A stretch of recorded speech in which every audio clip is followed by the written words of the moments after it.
Hello, travelers. Most cruise passengers avoid inside cabins at all costs. No windows, no views. Some say it's like sleeping in a shoebox in the middle of the ocean. So why do I keep booking them again and again? Well, after more than 40 cruises and thousands of dollars saved, I'm going to let you in on a secret. Interior staterooms are one of the most underrated cruise travel hacks. They're not glamorous, they don't have views, but they've allowed me to travel more, cruise more, and, believe it or not, enjoy my vacations more. Today, I'm going to explain why I always choose an interior stateroom, even when I could pay for something more expensive. Plus, I'll reveal benefits almost no one knows about, including how a balcony upgrade went totally wrong for me. Let's get started. Reason number 1. Extreme savings. Let me put this into perspective. On my last Mediterranean cruise, a balcony cabin cost $2,100. The interior one in the exact same category? $1,400. That $700 difference isn't just a number on a bill. It translated into real experiences I added to my trip. With those savings, I bought 3 premium excursions, an unlimited drink package, and still had money left over for a spa massage. While others watched the port from their balcony, I was swimming in Santorini's hot springs, thanks to the money I saved. But here's the craziest part. That wasn't even my best deal. On an Alaska cruise, I monitored prices for months using fare alerts. 2 weeks before departure, my interior cabin dropped by $450. One email to my travel agent and boom, instant onboard credit. People make the mistake of thinking that paying more means better vacations. But on cruises, you're often paying for dead space. Do you really need that balcony when you'll spend 80% of your time on deck, on excursions, or in restaurants? Let me put it like this. The thousands you save on interiors don't disappear. They turn into more cruises. Last year, I took 2 7-day trips for what others paid for one with a balcony. The math doesn't lie. And if you're thinking, but I want to enjoy my room, I challenge you, bring a watch next time. Track how many waking hours you really spend in your cabin. I bet it's less than you think. Reason number 2. Guilt-free freedom. No one talks about the psychological burden of expensive staterooms, but it exists. When you pay $3,000 for a balcony, you suddenly feel obligated to use it. We should stay and enjoy the view. We have to have our coffee here to make the most of it. What started as a luxury becomes an invisible chain tying you to your room. I experienced this firsthand during a Caribbean cruise. I had gotten a suite upgrade for a decent price, and suddenly every decision revolved around justifying that expense. Go to the nightly show or stay on the balcony? Have breakfast at the buffet or order room service? We ended up missing great activities because of that. We have to make the most of what we paid for. Mentality. With interior staterooms, that pressure disappears. There's no voice in your head saying, you should be using your balcony now. You sleep, shower, put your things away, and go out to experience the ship to the fullest. That freedom is addictive.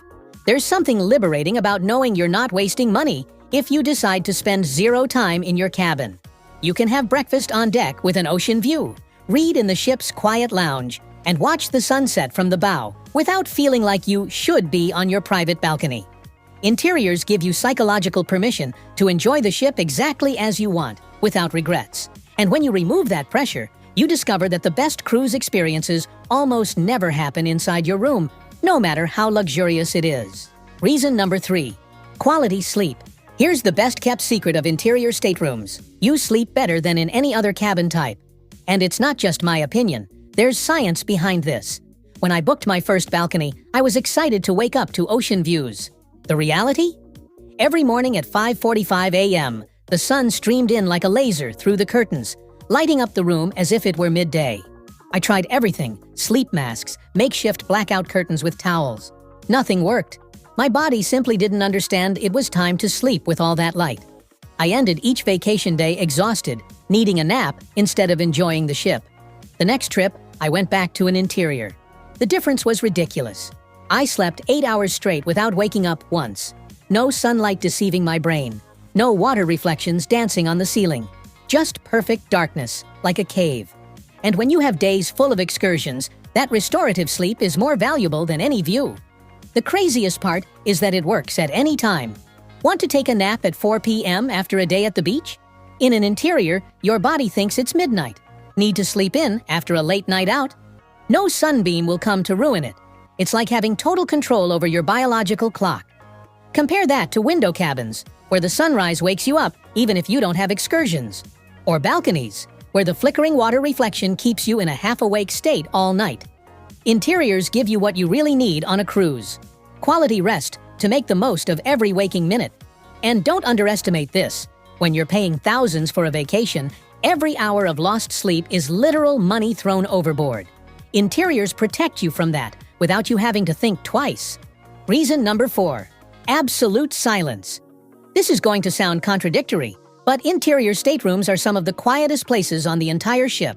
Yes, those same rooms people describe as claustrophobic are actually oases of peace amidst the chaos of a cruise. I learned this the hard way. On my 5th cruise, I convinced myself to splurge on a panoramic window stateroom overlooking the ship's central atrium. It sounded great on paper. Views of all the activities, they said. What they didn't tell me, that atrium turned into a disco until 2 a.m. The sound of footsteps on the glass walkway above us, the shrill laughter, the music vibrating through the walls. It was the worst night's sleep I've ever had at sea. On the next cruise, I returned to my humble interior on Deck 8, tucked between other passenger cabins. The difference was abysmal. No windows meant no external noise, no busy corridors in front of my door. Just silence. The kind of silence that makes you sleep in late without realizing it. Now I have a system. I always choose interior staterooms on mid-decks, surrounded by other cabins above and below. Nothing near elevators, lounges, or service areas. It's like finding that perfect hotel room away from the elevator, but on steroids. The irony is delicious. People pay extra for balconies with views and fresh air, but then can't sleep because of the wind noise, waves hitting the hull, or neighbors chatting at 3 a.m. Meanwhile, I'm in my dark box, sleeping like a baby, rocked by absolute silence. And when you have intense itineraries with excursions at 7 a.m., that deep sleep becomes your secret weapon. There's nothing worse than paying for an incredible onshore experience and being too tired to enjoy it. Interiors protect you from that, without you even realizing it. Reason number 5. Smart design. The first time I booked an interior stateroom, I imagined the worst. Bumping into walls while getting dressed. Suitcases not fitting under the bed. A bathroom where I could barely turn around. The reality completely surprised me. Cruise lines have perfected the art of spatial design to almost millimeter-level precision.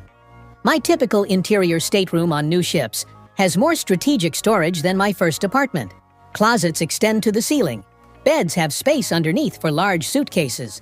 And I always find hidden nooks, like that small shelf next to the bathroom mirror that's perfect for storing your toothbrush and skincare products. I did an experiment on my last cruise. I timed how long I actually spent living in the stateroom. Between breakfast at 8, activities until 11 p.m., and only using the room to change and sleep, the total was less than 10 hours in 7 days. Is it worth paying double for extra space I don't even use? Ship designers know this. That's why modern interiors have comfortable queen-size beds, well-placed outlets, and even small convertible sofas. Everything is designed to maximize every square centimeter. It's like those viral tiny house apartments. Every element has multiple functions. Next time you see photos of an interior, look at the details. The strategic hooks on the doors, the slanted shelves in the bathroom for your products, the directional lighting that makes the space feel larger. It's not a floating closet. It's a masterpiece of spatial engineering disguised as a simple cabin. And here's the key point. That extra space in more expensive cabins often just means more empty space. Do you really need an additional 5 square meters to walk in circles? I prefer that money to take me to another port. Bonus: unexpected technology. Prepare for what I'm about to tell you, because it sounds like science fiction. Some interior staterooms now have ocean views, without having real windows. The first time I stepped into one of these on a Royal Caribbean Quantum-class ship, I had to rub my eyes. A curved floor-to-ceiling screen showed in real time what was happening outside the ship. Crashing waves, sunsets, even the ports when we arrived. It's not exactly like a balcony, of course. You can't feel the sea breeze or smell the ocean. But for someone who suffers a bit from claustrophobia, that illusion of space is a radical change. Norwegian has taken this further with their virtual windows in single cabins, HD screens that simulate natural daylight. Here's my personal experience with this. I booked an interior with a virtual balcony on the Harmony of the Seas, mainly out of curiosity. To my surprise, it ended up being my favorite stateroom to date. Waking up to a simulated sunrise without the real sun burning my retinas at 5 a.m. was a revelation.